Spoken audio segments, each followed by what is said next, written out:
bato bazo sala bazo lia 7 bazo lia on a vitalo na lipo bazo mi na boulangerie et ça déjà abomination et papa Chic muka de pardon na okamusayo ressources oyebi ke ko kenela mbongo ezali mbongo na kati na église ezali abomination bato ne so apesa ka 10 na offrande na kati église ba mona kembo na nzambe te tika boye ya solo na zo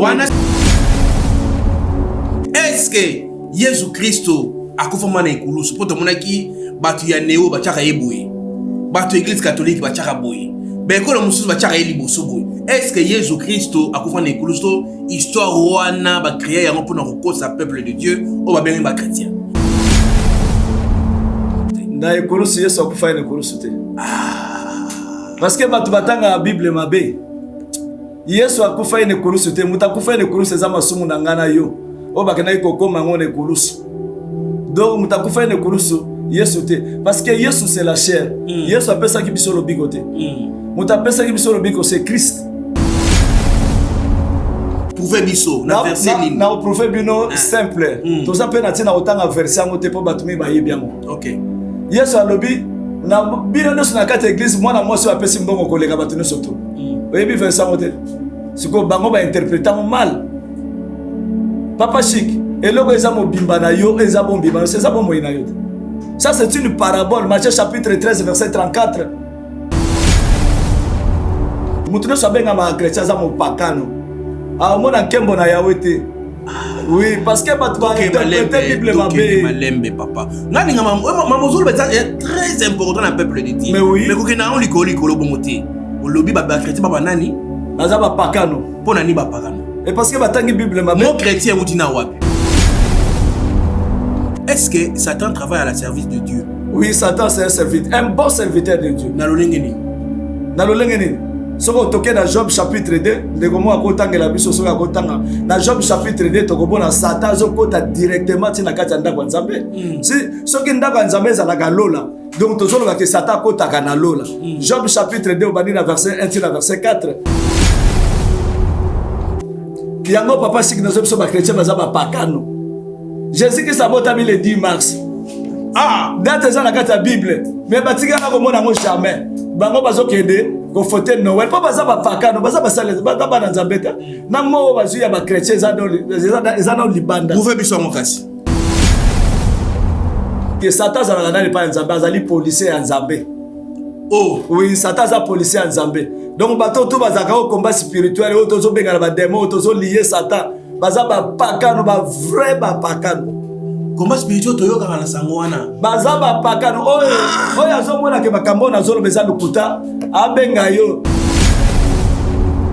Na koyebisa ba temple de soto ozomona za à partir de 200 personnes. Baza ba pakano ba bona bango to ba mona kembo na nzambe te. Papa na ngai yo baby saka kaka kote elengi. L'église est belle minene to yebiawa. Neti papa na biso azala limite. L'église bat belle. Eza ba tunios ba za lobiko. Eza te ba za lobiko. Qu'est-ce que biso te? Esaïe chapitre 4. Papa ko tangela biso Esaïe chapitre 4 ba komine. Mais Satan c'est qui? Satan c'est lui-même Dieu.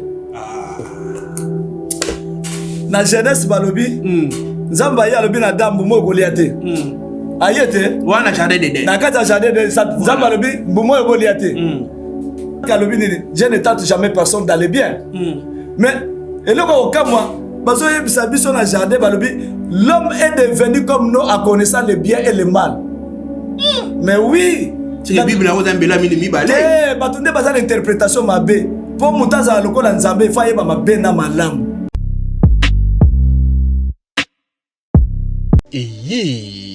Spécial Sunga orphelin. To soutenir orphelinat Vida. Akata orphelinat Vida bolingonde vandi. Ndenge okanisi baye bazo telengana. Nzamba pambola yo. Orphelinat Vida nzambe atieli sonae awa. Eloko nyonso za nango. Yaka contacter orphelinat Vida. Misolo na yo okabola yango na banani. Orphelinat Vida. Isika bazozwa bana o baza orphelin. Et baza délaissé. Nzamba sino na moke kanisi la orphelin. Orphelinat Vida eza train ezolokota ba orphelin botie essence po ekoma la destination. Nzambe na lola mona bina pambola bina vraiment azongisa ya ebele. Comment na oyo nyonso bosalaki lelo toyesu na lisolo mosusu kosenga na bino ke tozweli bana esika ya monene, tozweli bana esika ya kitoko, tozofutela yango chaque mois. Bana na biso fo balia, bana na biso fo bakende classe, bana na biso fo balata, bana na biso fo baza propre. Basepelaka na donner oyo bango bayoka mbongo na Nzambe et puis basalaka Nzambe asengi parce que c'est eloko Nzambe asengi na biso ki Nzambe, tu m'as donné cette vision. Mais je ne vais pas travailler toute seule. Bah, bosa loka ba provision était tout autour de moi. Nayango, soki olingi osunga benga biso na plus 1 64 75 33 43 10. Topé bengi biso na plus 243 97 666 66 04. Mwana mama kobuka na te yoka lisolo mama Gisnovitz yene coach ya loposo ya nzoto na bino. Aena bakisi ozo traité ba tempo banduta baboko na ndenge oyo pesaka mbindo pe bosoto na kati ya nzoto na bino lokola poche des yeux ridna elongi vieillissement o profiter na cash ne okoma kobomba elongi okoma koyokela nzoto na osoni kobuka na te lukaka ka mama Gisnovitz okozonga lekeleke mwete ku mama na ngai babi mama Gisnovitz azo soigner nyonso etali loposo ya nzoto na bino yo muto betela batampo esala keza mvete silaka te elonye nzuluka ekoma lokomo batume na depo makala yaka po toyebi docteur aza kaka moko coach aza kaka moko kozwa ye eza nango facile aza mpe na Facebook WhatsApp basite nyonso ya internet soki olingi ozwa baproduit na ye livraison nango eza partout dans le monde tobeta w bolingo na théorie ezanga moniokoli mais sur terrain kotakoliki boma moneto monaka humanisme yeye chéri okwaki wapi pardon ya baba oyoki soni te. Oui, je confirme que boutique etikala moko na République démocratique du Congo. Miss Lo boutique amemeli biso poto na Kinshasa. Ah, merci mingi na maman Laura na ndenge omemeli biso poto na Kinshasa. Bonjour madame. Bonjour. Ah, les amis, c'est Lo boutique. Tout est à l'arrivage de la France, États-Unis. Nous avons un poudre à Kiko. Contre Kiko. Nous avons encore la bureau sur son baya. Aïe, tout qui n'était oui. Ah, tout qui n'était. Ah, les amis, Paris, États-Unis. Les amis, mélange. D'accord, la même différence dans l'eau parce que le réseau par Colibo, tu fais des tenus, tu vas pas moucher, non, je t'ai le moué. Non, pas habillé pour de ça à 48 heures. Ah, en tout cas, ma qualité na moni, hein. Moi na mama, kobuka na te. Soko lingi olata, kitoko, pe baye bayo, yaka mbangu na Miss Lo boutique. Nengo, okokuta, basapatu, bilamba ya basi, maquillage, mafuta, ba parfum, pe biloko mususu. Te, poto kiti na Kinshasa. Pour mon abisso, ezali pas cité. Tozwami bongo na avenue Victoire numéro 5, commune de Kasavubu. Topo bengi biso na téléphone na plus 243 85 64 11 889 0033 78 33 03 749. Bozali ebele bokota l'émission de partout na pesi bino mbote. Mbote bala nyonso ya Chebiso TV. Oui, malamu na mission na bino réponse à nos questions. Yande ko na bino. Na pesi moyini nanga mbote, moyini bonjour, moyini nanga bonsoir. Boze ebele bokota la biso na pesi bino mbote. Merci na confiance na Chebiso Télévision. Chaîne oyo kokani na yo. Congo makamba problème bande ko ba bolingo. Lena la muki mutu mo abenga bomoni na plateau bo ndimate. Mais ya mona présenté na pesi mbote na ba oyo nyonso bandima kota la biso awa na Chebiso Télévision. Matoni mingi na sponsor na biso Yesu Christo. Ye a sponsorisaka biso awa mikolo nyonso chaque fin du mois futaka biso kitoko.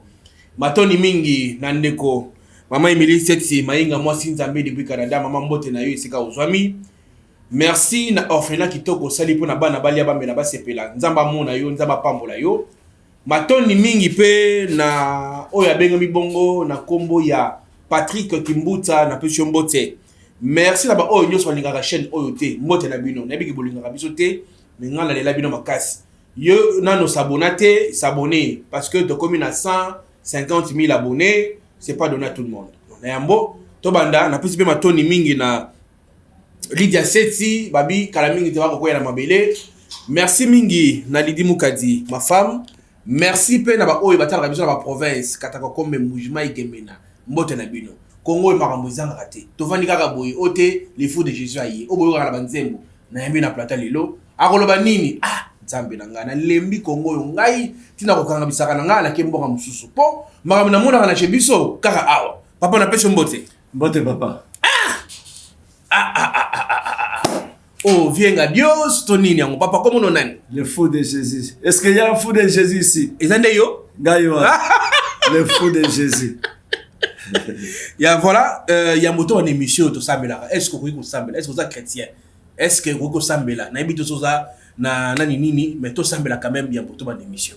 Bon, le sambo ndek to tangi na Bible na Matthieu chapitre 6 c'est ça secret. Zamba biso ko lingo bon de la fona kota na chambre. Ah bon? Oui. On va passer la grande dans le samboté. Tika boy. Les alandais comédie. Bon, tout le monde a dit ba ko sambela, ba ko kana ba photo, ba ko filmer ou le la TV. Tu peux pas y bien dans l'écriture té. On est à écriture. On le bien verset nini? Matthieu chapitre 6. La Bible, ceux qui mutalinga sambela kota na chambre. Chambre c'est-à-dire bazola ksabiso ke intimité dans la chambre. C'est-à-dire ce que lingo sambela bazola ksabiso ke lo sambre za ka intimité. Donc mutu pas sambela fo à kota na chambre. To sambela tamo mukeli. To sala ga ne sona combat Jésus avec tout ce que nous sanctifions au nom de Jésus. Donc émission na biso ko le gamala mona combat Jésus Christ Nazareth notre maître. Amen. Amen. Le fou de Jésus. Yo bani ma belle émission. Bino bobo ndaka bibo bandaka makambo. Apo bataba papa shigi obandi bona boy. Mutuna ya liboso. Est-ce que Jésus Christo akufama na ikulusu poto monaki batu ya neo bachaka yeboye. Batu église catholique bachaka boye. Bekolo mususu bachaka yeliboso boye. Est-ce que Jésus Christo akufama na ikulusu histoire wana ba créer yango pona kokosa peuple de Dieu o ba bengi ba chrétien. Yanola. Amen. Na mutuna na papa shik na rina lo baboye. Peuple de Dieu no so ba kolandanga mbote na bino esika bozali. Bandimi mbote. Ya solo nzamba tindinga le fou de Jésus. Po atinda ki ba juste ba ya kote ya sangwala en fait afin que bana na nzambe ba bongo la motema balandi mbongo. Balandi basi, balandi ba jeep, balandi bandap. Yango loko tinga le fou de Jésus azuinga na Gabon musika. Nazali ko ya makolo na sali 150 jours tina koma awa. Pour nous faire un message, il y a un moment le fou de Jésus. Donc, question yo tuninga il y a solo togolobanene. Mutuna nos années soki na bosanité. Mutune zaboye. To mona ka balobaka Yesu akufa na ekolo so pona masumu na biso. Masumu na biso esila. Mais masumu ngo esila ka peka kate. Balobi Yesu Christ akufa na ekolo. Est-ce que ekolo suwana? Eze ekolo su ya solo to histoire wana ba manigasa yango ba kosa peuple de Dieu parce que toi tuna mituna mo ebele sur ekulusu. Est-ce que ça solo to Yesu akufa ine ekulusu te? Na ekulusu Yesu akufa ine ekulusu te. Parce que batu batanga la Bible mabe. Yesu akufa ine ekulusu te, mutakufa ine ekulusu za masumu na ngana yo. O bakena ikokoma ngone ekulusu.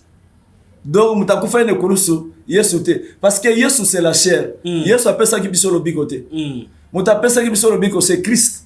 Oh alataki nzoto ezaki na makila yango yo kopesa biso lobiko. Mais Jésus oh yazali nzoto balobi les chair et le sang ne servent de rien. C'est l'esprit qui vivifie. Donc bon moye ezaki pa ya Christ, oh ezaki makila yango pesa ki biso bon moye. Mais bon moye ya bana, to bile ya bana ba pesa yango na bambwate, to balia yango na libanda te. C'est-à-dire Yesu asopa makila ni kulusu te. Christ akufa ine kurusu te, mais moto akufa ine kurusu ezali masumu ya ngana yo. Oh Jésus a memi yango na nzoto, oh Christ a memi yango na nzoto a Jésus, akeko koma yango na ikurusu alobi yo banda lelo tikala. C'est compliqué peuple de Dieu s'il vous plaît. Différence entre Jésus na Christ. To meka to ke no malembe. Ngale to ke na malembe. To kosa batu baola na biso. Merci beaucoup. Ba so bate ba mayele. To ke na malembe le fou de Jésus. To komi na tango yo milimo nzambe wa sopikati na bana neza liko sala musala kitoko. Na ba o bazana connaissance. Tango to lobi le fou de Jésus parce que nzamba tindi ba juste. Ore ba bongo le sabatu mitema ba ba wele limbongo ndena utokoloba. Mais lelo tozo akopé sa révélation, les écritures et la révélation. To pesi ndoto pe to pesi explication ndoto. C'est-à-dire Jésus azali manteau Christ à l'attaquer. OK. Comment dit? C'est-à-dire Christ même les coulous ça va dire Père, Père, si c'est possible, hein? Pourquoi pardon, Père, pourquoi tu m'abandonnes? nani mutazoloba nzoto mutazoloba na molimo pona neno lingo tikanga mais oui molimo alobi fona tika yo ponga nzambe na fandaka na nzoto eza na masumu te parce que nzoto a Jésus ememile ya masumu yanga na yo eye na motinde kulusu Christ moya fanda suna nzoto neza te fa bima yango moni Jésus azolela nzoto azolela na molimo pona neno lingo tikanga molimo alobi nga fona tika po komi salite ngana ko iko fanda wate donc nzoto a Jésus mutezo tika na kulusu donc masumu na biso yango ezotika na kulusu Christ azokita na se pona kende ko délivrer bana ne bazaki na captif na séjour de pona toliaka nzoto ya Yesu Christ ba sen ezalaka toliaka ngona makila ya Yesu Kristo na église toliaka nzoto ya Yesu Kristo tolimelaka pe makila ya Nzambe tout ça ça dit quoi parce que tout le monde comprend makambo ko ngene mwa mbulu mbutu to explique na mwa muke malem bato nyoso ba église ba ko sala bomba yebite te ba yebite baza ba ignora bato bazo sala bazo lia sainte scène bazo lia mona vitalo na lipo baso bi na boulangerie et ça déjà abomination et papa chic muka de pardon na okamusa yo susu oyebi ke ko kende na mbongo ezali mbongo na kati na église ezali abomination bato nyoso bapesa ka 10 na offrande na kati église ba mona nkebo na Nzambe te tika boye ya solo na zo wana siko ne osimi wa pasteur tellement pasteur baba tala na ndako ne basiliki mais faut pas silika expliquer biso pona nini vérité basi yo lingi ba pasteur batamona ba jibu susu te balia mabonza te bafuta bandako te bon siko yo c'est le yo faut pas sala nini il faut pas que de soko lingo tambola na jibu kene musala hein soko lingo tambola na jibu kene musala luka mbongo na yo travaille à l'hôtel mange à l'hôtel non c'est faux. C'est faux. Tozo so makamba mukili tozo ya na mona makamba bunza. Tokende malembe pona nini ba kopesa mbongo te parce que na ya otono mutuna nanya futa ba nana akoyi ko futa ba pasteur. Yambo yanola nano ndingo lobike tokopesa mbongo na église te. C'est pourquoi prouver biso na verset nini. Na prouver bino simple. Toza pe na tina otanga verset ngote po batumi ba yebi yango. OK. Yesu alobi na bino nso na kata église mwana mwasi apesi mbongo koleka batuni soto. Oyebi verset ngote. Mais batu ba yebi onde na zolo babo poto wela ta Yesu alobi na mwana mwasi oyo na batu tuba na kata église mwana mwasi oyo apesi mbongo koleka bango neso parce que apesa ekaka oyo yazalaki na mo bimba na ye siko bango ba interpréter mal papa chic eloko eza mo bimba na yo eza bon bimba c'est ça bon moyena yo ça c'est une parabole Matthieu chapitre 13 verset 34 Yesu alobi nyoso nazoteya na oteya ngona parabole. Alléluia. Donc c'est-à-dire makambo ba komi na Bible c'est la parabole banda Genèse. Oh nzamba sala ki Adam na Eva lukuta. Na Genèse bazalaki Adam na Eva te. Na kata Genèse ezali ndako na Nzambe bazalaki 12 enfants ou bazalaki mibale avec une femme qui est Ève. Mais en dehors, c'est là papa. Alors quoi to komi wana to pesa explication. En dehors ya jardin de Dieu ezalaki na peuple musu bazalaki. Parce que c'est une parabole batanga on a parabole yango ba pesi batukufa. Mais le gars le fou de Jésus aye donc on peut cette explication de la parole afin que bana nzabe balonga la ignorance parce que tango to comme tango ya suka tango to ye on peut ça nzo Adam na Eve de batali bosuti ma na kata jardin de bazaki na 12 hommes et une femme qui s'appelle Ève mais en dehors jardin qui s'appelle la maison de Dieu et c'est là qui fait la peuple msusu azaki la maison de Dieu parce que la Bible est claire beaucoup de quoi beaucoup d'appelés non et peu d'élite mais li bazaki na ndako nzambe dans la maison de Dieu ba appelé bango bazaki libanda ya ndako nzambe c'est-à-dire écriture on batanga ngombe ba comprendre ngote yeah donc peu d'élite ce sont des enfants de Dieu qui sont dans la maison de leur père. Des appelés ce sont des gens qui étaient en dehors de la maison de Dieu. Et avant Jésus je suis venu chercher les brebis perdues de la maison d'Israël. C'est ça les élus que Jésus est venu rechercher. Jésus n'est pas venu chercher tout le monde. Selon yo, au cours d'écrit Jésus-Christ, Jésus-Christ est Seigneur. Il est le Dieu Tout-Puissant. Il est le Créateur. Il est le Père éternel. Il est le Messie. Il est le lion de la tribu de Juda. Il est admirable conseiller. Donc, Azaraba titre belé, c'est lui qui a créé tout ce qui existe. Oui, Jésus-Christ a Lucifer, mais les chrétiens, le gars va pas pacano. Moutoune sabenga ma chrétien za mo pacano. Ah mon ankembo na Yahweh. Oui, parce que batwa interpréter Bible mabé. Malembe papa. Ngani ngama mamozolo est très important dans le peuple de Dieu. Mais oui. Mais kokena on likoli kolo bongote. O lobi ba chrétien ba nani? Baza ba pacano. Pona ni ba pacano. Et parce que batangi Bible mabé. Mon chrétien ou dina wapi? Oui, to benga ma chrétien pona nini? Mon chrétien na pesa ngo. Mais moi ça zoaka comme mobali soki mobali abali ya kotse na ndako ndemo ça soki comme mobali. Mobali ngona ni moi ça on est nani? Soki obali moi si na yo. otie na ndako moi ça même siko ko lokola Adam l'homme quittera son père et sa mère s'attachera à sa femme donc Adam zo komba mobali zo kota katine qui est l'esprit parce que Adam oyo azaki cher na jardin d'Éden comme oyo azu ya Adam eza kombo na eta eza komba mobali akoti kati na ye mais ba pasteur ba même ngo siko na ba mariage l'homme quittera son père et sa mère s'attachera à sa femme les deux deviendront une seule chair on va payer nani wa bizarre ya faux eza faux bazolo bela bango ba l'homme c'est l'esprit oyo zo te pas tatane na mama na ye azo ya kokota na nzoto ezaki ya mabele bana ko bouger te qui est Adam siko Adam oyo aza mabele ba sala ki na mabele azo zo kombo ya muto azo kota kati ne qui est l'homme donc Adam le corps physique comme la femme azo zo kombo ya mobali wa koti kati ne c'est l'esprit. Donc Job chapitre 2 dans le verset 8, en réalité dans l'homme c'est l'esprit. Donc Adam a souffle parce que l'homme oya tiki tatane na mama na ya kokota kati na ye a comme un être vivant. Ah, mais monsieur sanga bien, monsieur sanga lengi sikoyo chrétien. Nga nazo na maman chrétien, maman très important. Chrétien ça mupakano. Nga la tuni origine comme chrétien. Origine ya combat chrétien et bimina Actes des Apôtres chapitre 11 dans le verset 24 si je ne me trompe pas. Sikoyo na histoire vous avez ni pour tomo benga na ba chrétien. Selon l'histoire, mana indeni. Mutaba benga ba chrétien ba pakano mutaba benga ba chrétien. Nani wana? Bango ba mona ki bango na lolenge ya Christ. Or que le lolenge ya Christ c'est les actes. Enseignement yango ba bengi bango ba chrétien.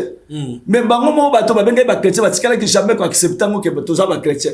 Ok. Et là c'est insulte mon boye vis-à-vis non, parce que ba mona ki bango na lolenge ya mobali na bango na misalo ba no sala. Ok. Ba témoignage, enseignement bazalaki nango les miracles authentiques. Yango ba pakano ba benga bango ba chrétien na lolenge ya mobali na bango. Mais ba kokai ko zwango te parce que tozana no fiancé. Hein? Dès Corinthiens chapitre 11, Jésus-Christ nous a fiancés. Il nous a laissés comme fiancés. Nous sommes plus d'abord mariés. Le jour qu'il viendra, nous non, nous comme chrétien. Maintenant, on a qu'un ali fait le coup, on a un lieu de tourment. On a qu'un chrétien. Est-ce que les chrétiens ont un ali fait? Toi, chrétien, ont un lieu de tourment. Oh! Mais oui. Mais c'est pour un temps, jugement aux alarmes. Mais chrétien, ont un ali fait le temps, on a lieu de tourment. Dès que on va bien, ceux qui fait le son qu'il y a de tourment.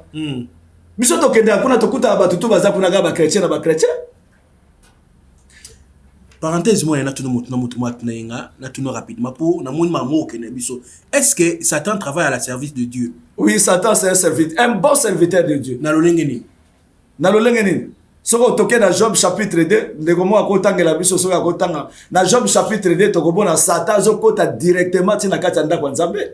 Si soki ndako nzambe za la galola. Donc tozoloba que Satan kotaka na lola. Job chapitre 2 obani na verset 1 tina verset 4. Tokomona que Satan akoti tina ndako ya nzambe. Yomodi. Donc mutazotangela biso atanga mama kasi. Job chapitre 2 na verset na verset 1 jusqu'à 4. Ouais, nous lisons. Or, le Fils de Dieu vint un jour se présenter devant l'Éternel.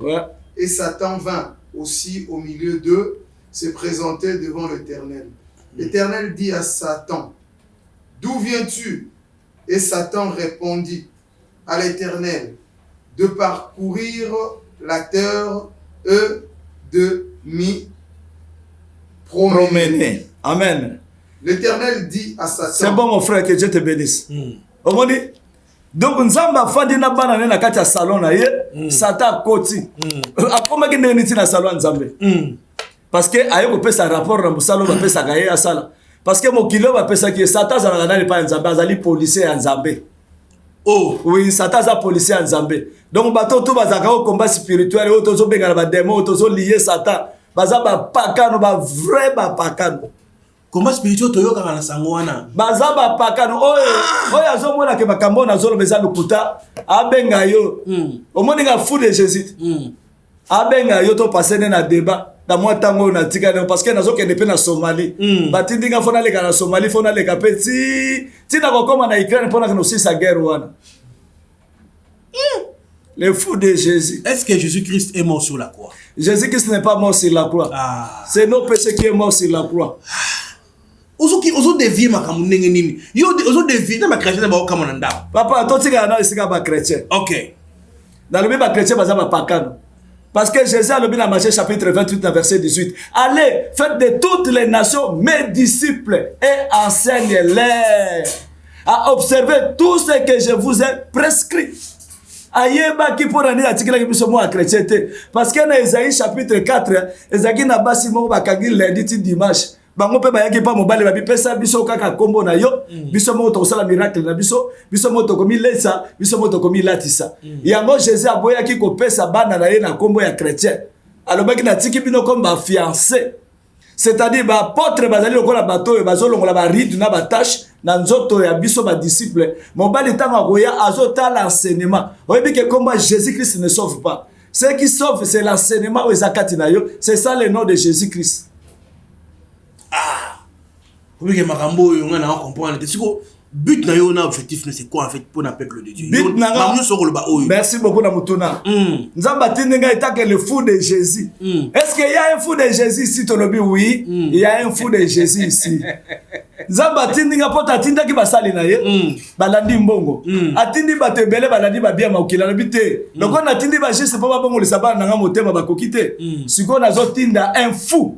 Oya tche connaissance kati nanga afin que ngai na bongo le sabana ne motema. Batika mabe, batika ba mesh, batika ba biloko nyoso ezo sepelisa nzoto parce que Dieu nyoso asala ke zalaki malamu. Surtout ba kena madate nyoso par exemple o ya ba ni Noël. Yango papa sik nazo biso ba chrétien baza ba pakano. Jésus qui sabota mi le 10 mars.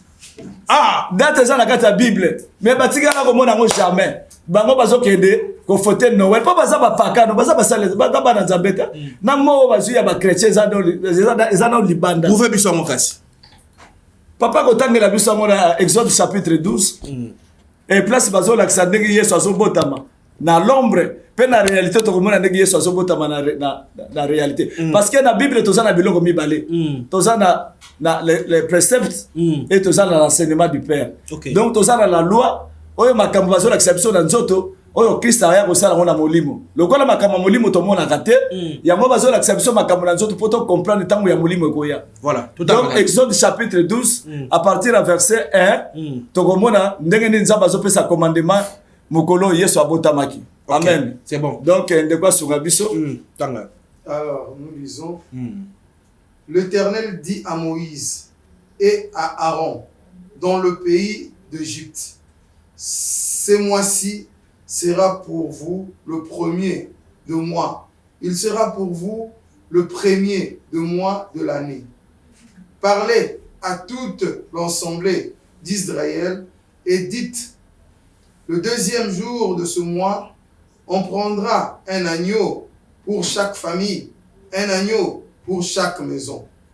Si la maison est trop peu nombreuse pour un agneau, on le prendra avec son plus proche voisin selon le nombre de personnes.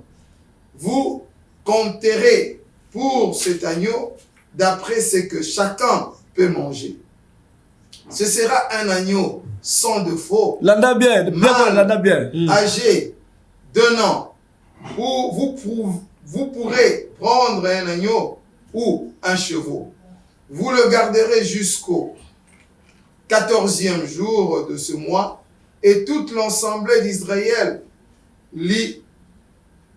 l'immolera entre les deux soirs. Amen. Que Dieu te bénisse, mon frère. Oyoki, Nzamba lobi, bakozwa le 10e jour, un agneau, le 10e jour qui a une année.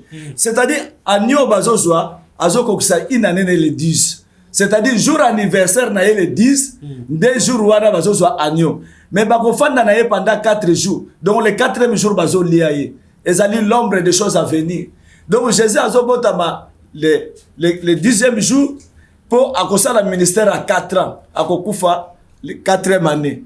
Donc, Jésus-Christ azobanda ministère na âge à 30 ans, mais azokufa après 4 ans. Donc, le 4e année, là, Jésus a Zokoufa. Mais basali mingi balobaka Jésus a salaki ministère il y a 3 ans. Ce que vous avez écriture, oh, bino balobaka Jésus a salaki ministère pendant 3 ans, bon pesa biso. Mais biso exode azo la biso que niamawana bazo zoyer le 10e jour, il y a un premier mois. C'est-à-dire niamawana azo kokisa 4 jours. Niamawana azo fanda 4e jour de baoliaye. Donc, date de naissance à Jésus na mort na ye.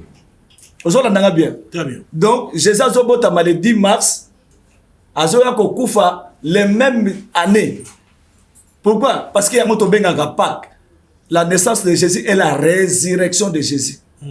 Ozomona. Mais le kola bango bana miso akomona te, moyeba mona ngweza te. Donc et pas ya Nzambe moto asali 34 ans et pas ya Nzambe za une année. Omoni? Donc Jésus na molimo asalaki une année parce que na Isaïe 66 balobi Jésus qui s'asalaki ka une année. Luc chapitre 4 verset 18. Jésus voulait proclamer une année oyo Jésus ayaki ko proclamer. Donc il y a moyo qui na kisote balobi ke bokozwa ndiamawana le 10e jour mais ndiamawana kozana na âge ya une année. Donc bon fana na pendant 4e jour de bokolia yi. Donc ezolakisa ke Jésus azobotama le 10 mais après 3 ans de 4e année de bazoliaï. Et les personnes sont là bien. Très bien. Donc Jésus-Christ a botama le 10 mars. Awa tozo kende kaka na ba flash parce que moi to kota na mozindo zate pour auto la rata. OK. Mais oya linga zo bomo ya seko esengela benga le fou de Jésus. Nde akozwa makamunio surtout to kote ya ye na kati na bosolo pe to kozwa ta a poser ba question za nango. Mais mutuna mongo ye ya mona toke na mamutoko lobela na moni na mandefu milayi na moni na suki. Mais la Bible pegisami il faut okata suki basi bachaki tambala par rapport à mambo itali habillement tala lolengo zali suki belé mandefu est-ce que ezali autorisé na Bible mandefu belé za autorisé na Bible té mais le kola nzamba tindinga na za fou eza ba fou mutu bazana mandefu belé na suki ngana lati yango nzamba bi le kola na tindi bato juste bazoko ka oloba te yo fou kende lobele na bango lemsu bakoyoka yo yango boni na ye étant que fou de Jésus. D'ailleurs côté ya ba sali oyo ba bandaki na Nzambe mais ba komi le koso mbongo les biens matériels et quoi ici bango balandi basi balandi bandaku balandi ba église minene. Papa Chic na koyebisa ba temple de soto zo moneza à partir de 200 personnes. Baza ba pakano ba bona bango to ba mona kembo na Nzambe te. Papa na ngai yo baby saka kaka côté elengi. L'église est belle minene to yebi awa neti papa na biso azala limite église bat belle nyos ba za lobiko exacte ba za lobiko kasi na biso te Esaïe chapitre 4 papa ko tangela biso Esaïe chapitre 4 ba komini ba yaki na ba ko senga comme pense so ba ti église à Satan ba to ba oyate bazika kombo les poissons de Jésus-Christ dans l'eau la main puissante de Jésus-Christ dans l'eau les pieds de Jésus-Christ bilembo zani pona koyeba bato wana ba ko sela ni nani oyo biso bilembo après kotanga est-ce que vous êtes prêts? Esaïe 4 verset 1. Esaïe 4 verset 1 je lis. Et 7 femmes saisiront en ce jour un seul homme. Amen.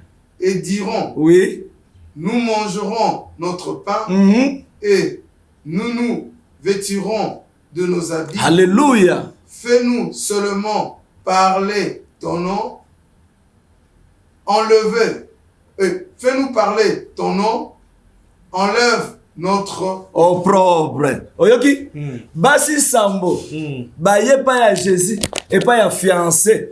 Ba bi pesa biso ka kombo na yo. Miracle ya biso moko, kolia ya biso moko, makamune so to sala biso mo. Biso to aka na posa ya kombo no po, olongo la biso nini soni. Yango moni ba kombo ba tie les poissons de Jésus qui sont dans l'eau. Miracle tout bozo mona wana eza ni banda. Eza ba synagogue ya Satan. Et si quand Nzamba zali okomona 100 personnes te parce que balobi pe délit. Mais beaucoup d'appelés. Omoni yango Nzamba tindi Satan policier alobi te moyen justifier bango kaka pamba na kanga bona kwa bona prison zate yo Satan kende okwesilanga bango na ba bien matériel. OK. Pour te temps on a juger bango na condamner bango parce que balandi mbongo. Donc Satan va les foutre né toujours bat bokelo la Satan ba cause de belo. Mais Satan c'est qui? Satan c'est lui-même Dieu. Moni place ko yo baby sa nyo so siko. Ezali manto. Nzambe roza Satan su ndenge nini? Expliquez biso nano. Mais tout a été créé par Dieu. Yo ngana changer kolote nga kaka congolais. RDC qui va makasi. Oui, ngana okufa congolais. Bo ok kolo ezelengi. Expliquez biso nano Satan ozala nzambe ndenge nini? To na phénomène nini? Na jeunesse balobi Nzamba ya lobi na dambu moko liate. Ayete wana jardin de. Na kata jardin de Nzamba lobi mbumo ebo liate. Dieu ne tente jamais personne dans le bien. Mais, et là, au cas moi, l'homme est devenu comme nous en connaissant le bien et le mal. Mais oui. C'est la Bible, on a l'interprétation mabé. Pour mutaza lokola nzambe, il faut y avoir na malam. La Bible dit l'homme est devenu comme nous en connaissant le bien et le mal. Empêchons-le maintenant de manger l'arbre de vie. Mais tala nzambe nenga sala ka scénario là aya le binze mbumo yo boliate dans le bien non tanga ke dans le mal alongoli costume na ya bien alati costume na ya mauvais aya siko le binze nzambe aloba nini non. Donc, parce que la Bible dit dans Isaïe chapitre 42, il ne partage jamais sa gloire avec une autre personne. Yé nzambe asala Satan, bon Satan doit battre belé ko legaye, c'est impossible. Donc c'est yemoko. Exode chapitre 14 verset 19, nzamba zo bimisa bana Israël Égypte. Ba comme na mer rouge. Pharaon zo yana bachar na ye. Balobi nzamba pesi Égypte mo Congo ezali ténèbres o ezali kufa. Kaka yemoko nzambe apesi susu Israël face na ezali lumière qui est la vie. C'est ça l'arbre de connaissance du bien et du mal. C'est lui-même Dieu. Ce qu'on a dans Matthieu chapitre 4, balobi le diable tenta Jésus. Le diable amena Jésus quoi dans les montagnes pour être tenté. Mais tant que Jésus a chassé pas comme diable, mais a chassé comme Satan. Satan quitte. Tu vois? Donc c'est-à-dire ils ont un manteau.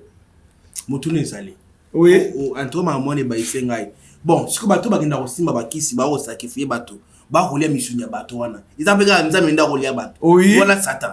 Mais alors dans la personne réponse toutes les questions qui toquent pas. Voilà. Nana ke no malem. Ya on a le fou de Jésus miga golobezali faut te bana nzambe bazo éclaircissement. Voilà. Ozomona. So ki bana nzambe bazo éclaircissement te zamabe. Batu nyonso bakena kozwa kisi. So ko tuni bakambo ba pesa bango ezaka abomination. C'est-à-dire nzamba effacer bango na livre de vie. Mais so bazali bana nzambe suka na faut bazonga. Pourquoi? Parce que c'est lui-même Dieu. Azotinda biso le susukuna tozo mayele on a pourtant tozo ya toté ya bana nzambe ba comprendre. Alobi à quoi sert un homme en échange de son âme? À quoi? C'est-à-dire nzambe asali bateau Apocalypse papa so otangele biso Apocalypse chapitre 13 verset 8. Nzambe asali bateau ba kombo na bango ke na lifelo na ba oyo ba okota lifelo te. Yé mutasali.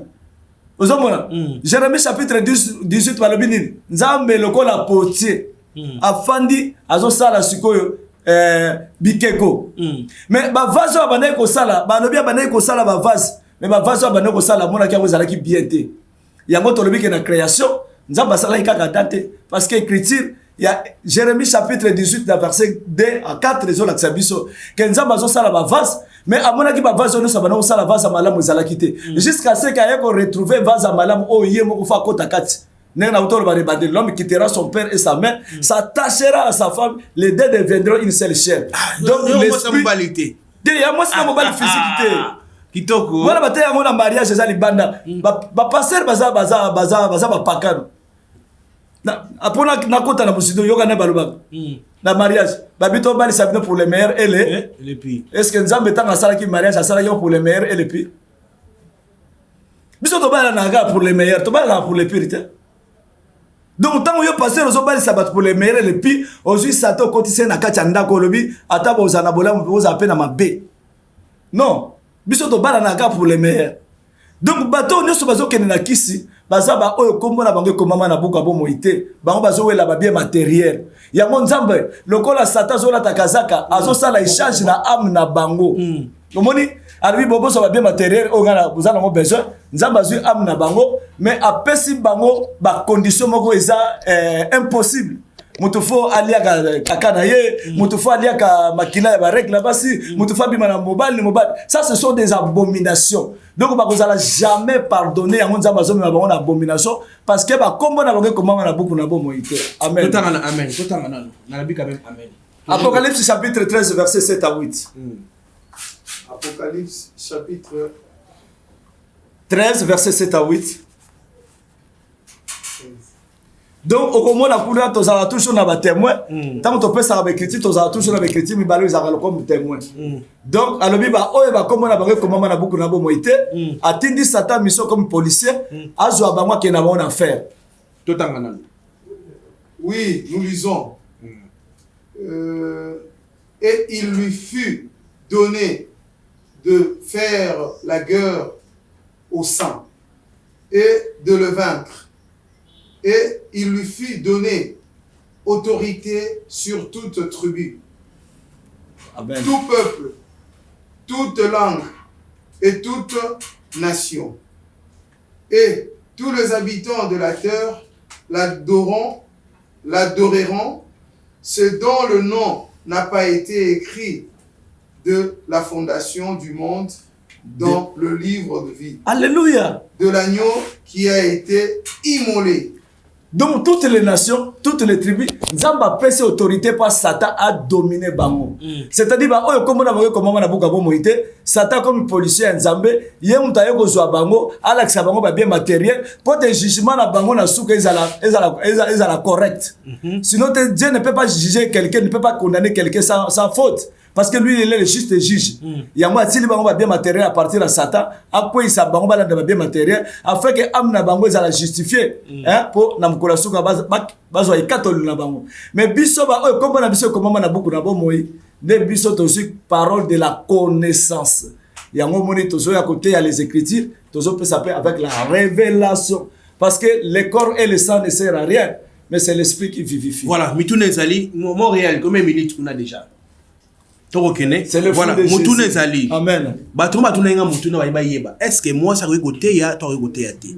Le fou de Jésus, il y a no la bisonale. Moi, ça va côté. Moi, si on va dans la Bible, femme, dans moi si il y a femme, toi moi si il y a église. Il y a moi tozolo ba papa chik bato batei Bible ma be pour batangue écriture. Les écritures tuent. Les écritures tuent. Donc autant bazolo ba la femme. Ngai nazali moi si vis-à-vis à Christ, l'homme. L'homme a la femme, il y a moi cité mes femmes. Il y a expliqué deux types, il y a basi toza na bango. OK. Ngai nazali moi si vis-à-vis à Christ. Pourquoi? L'esprit ozo uta likolo c'est l'homme, azo okota na nzoto eza mabele. Donc c'est la faiblesse. C'est-à-dire nzoto yo ezoto sa molimo. La femme c'est la soumission. Et le bonheur sauter dans la soumission, c'est une femme. Donc ngai nzoto yo ezali femme vis-à-vis à molimo na parce que molimo na c'est l'homme. Mais nzambe na bolingo na ye asali eloko moko qui est physique.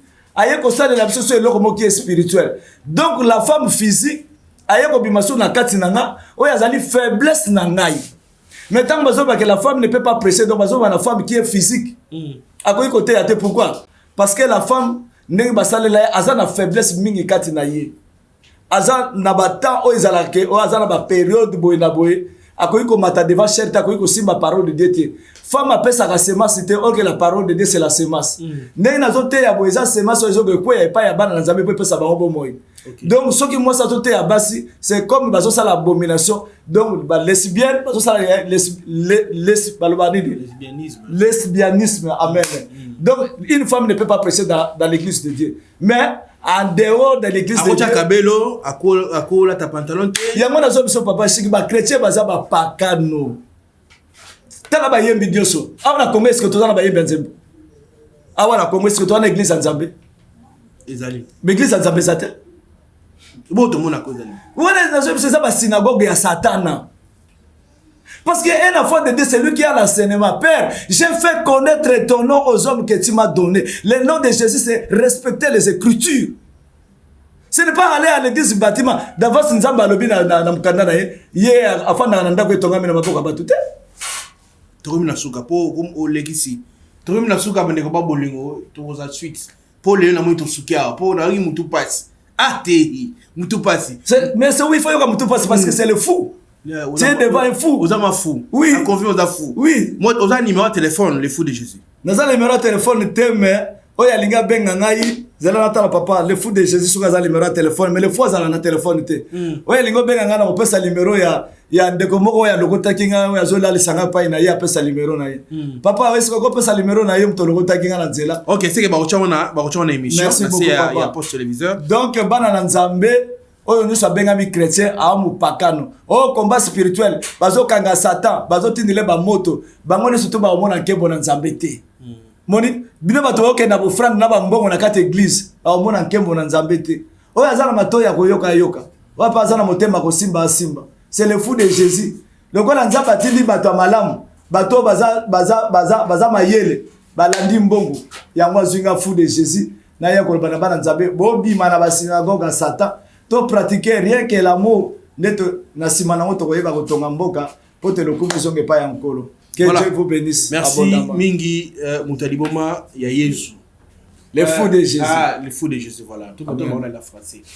Bane babo lingo to ko mo na suka émission lelo matoni mingi na ba o news ozangi ba ku ya kotala biso awa na biso télévision chaîne o ko na yo matoni mingi na sponsor na biso Yesu Kristo matoni mingi na mame Miliseti Mainga mwasi nzambe ye azana motema ya kosunga bana bitike balia ba mela ba sepela mama nzamba pambola na nyonso o kosala pona bana bitike esengi boye ba ete mame Miliseti Mainga mwasi nzambe afungoli kabamba ya orphelinat oyo ekozwa bana en charge ekolesa bango ekolesa bango oyo nyonso azana motema malamu ya kosunga bana oyo bazala malamu balata pe bakena pe kelasi numéro ya mame Miliseti Mainga ezali wana benga ye akopesa ye ba coordonnées na ye esengeli tosunga bana batala mabele malamu ya kolonda bana oyo bazala malamu matoni mingi pe na ba oyo nyonso bazaki li bakoko tala biso awa na biso télévision. Merci mingi na Patrick Imbuta na biso ngote, merci mingi na ba ondeko oyo bana na biso na Mbujimai beto aboye o kikuiti ebwe bino nyonso na ninga bino mingi bo consommer yo sabona na noter s'abonner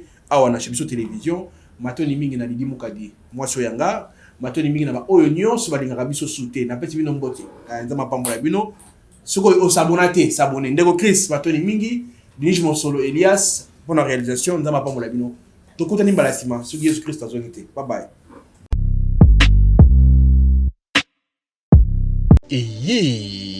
Spécial Sunga orphelin. De soutenir orphelinat Vida. Nakata orphelinat Vida bolingonde vandi. Ndenge okanisi baye bazotelengana. Nzamba pambola yo. Orphelinat Vida nzambe atieli sonae awa. Eloko nyonso za nango. Yaka contacter orphelinat Vida. Misolo na yo okabola yango na banani. Orphelinat Vida. Esika bazozwa bana o baza orphelin. Et baza délaissé. Nzamba sino na moke kanisi la orphelin. Orphelinat Vida eza train ezolokota ba orphelin botie essence pour ekoma la destination. Nzambe na lola mona bina pambola bina vraiment azongisa ya ebele. Comment na o nyonso bosalaki. Lelo to yisuna lisolo mosusu kosenga na bino ke tozweli bana esika ya monene. Tozweli bana esika ya kitoko. Tozo futela yango chaque mois bana na biso fo balia bana na biso fo bakende classe bana na biso fo balata bana na biso fo baza propre na sepelaka na donner oyo bango bayoka mongongo na nzambe et puis basalaka nzambe asengi parce que c'est eloko nzambe asengi na yebisa ki nzambe tu m'as donné cette vision mais je vais pas travailler toute seule. Bah, bossa le cas, bah, provision est tout autour de moi.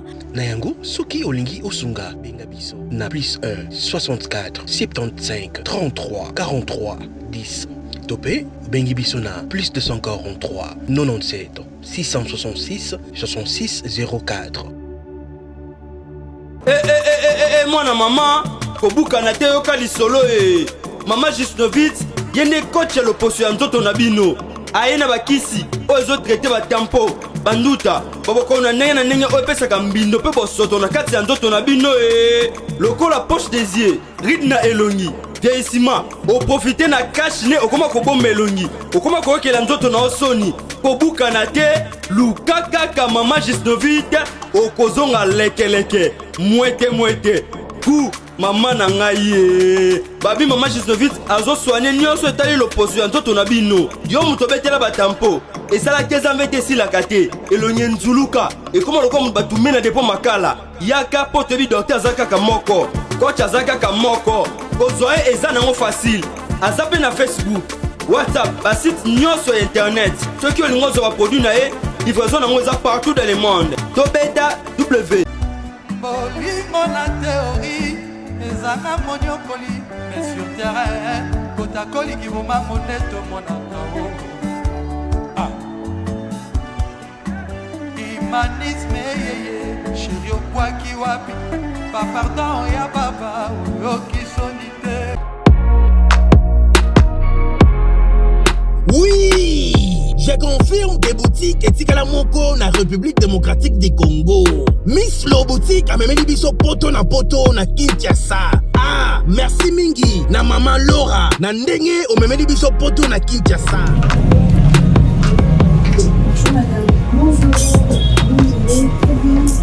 Ah, les amis, c'est le boutique, tout est à l'arrivage de la France, États-Unis. Nous avons un poudre Kiko. Poudre Kiko. Nous avons un biloko sur son baya ya Tokinte boy. Ah, Tokinte. Ah, les amis Paris, États-Unis. Les amis mélange D'accord, la même différence tango parce que le rangezo par colibo, tu fais des tenus, tu vas pas moucher non style oui. Non, pas habitué pour de ça à 48 heures. En tout cas, ma qualité na moni Mwana mama kobukana te. Soki olingi olata kitoko pe bayeba yo yaka mbangu na Miss Lo Boutique. Na yango okokuta basapatu, bilamba ya basi, maquillage, mafuta, ba parfum pe biloko mosusu. Te poto kiti na Kinshasa. Pour mon abiso ezali pas cité. Tozwami bongo na avenue Victoire numéro 5, commune de Kasavubu. Topo bengi biso na téléphone na plus 243 85 64 11 889 0033 78 33 03 749. Bozali ebele bokota l'émission de partout na pesi bino mbote. Mbote bala nyonso ya Chebiso TV. Oui malamu na émission na bino réponse à nos questions. Yande ko na bino. Napesi moyini nanga mbote, moyini bonjour, moyini nanga bonsoir.